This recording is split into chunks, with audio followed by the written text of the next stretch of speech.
वैसे निशाना बहुत अच्छा है तुम्हारा।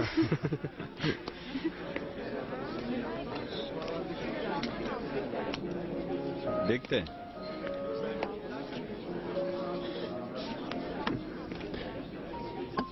करीम चलो कहीं और चलते हैं, प्लीज चलो यहाँ से, चलो प्लीज।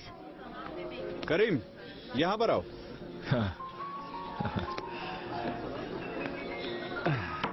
यार कोई भी निशाना नहीं लग रहा मेरा। ये महक का निशाना बहुत पक्का है। तुम्हारी बहन से कोई जीत नहीं सकता। कैसे हैं? आजकल कहाँ गायब हैं? देख रहा हूँ काफी खुश लग रहा हो बुराक। बस ऐसे ही, आज मूड बहुत अच्छा है मेरा। अच्छा है, बहुत अच्छा। इकलौता बेटा होना कैसा लग रहा है तुम्हें? करीम प्लीज खामोश हो जाओ। अच्छा लग रहा होगा ना तुम्हें, इसीलिए बहुत खुश नजर आ रहे हो। तुम्हें क्या हो गया है? तुम यहाँ पर अपना मूड अच्छा करने आए हो या खराब करने आए हो?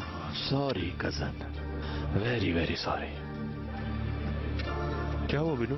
करीम प्लीज यहाँ से चलो, जल्दी करो। जिंदगी का हिसाब मुझसे मत लो करीम।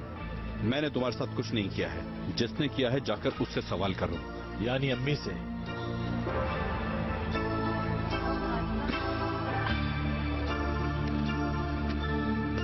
बुराक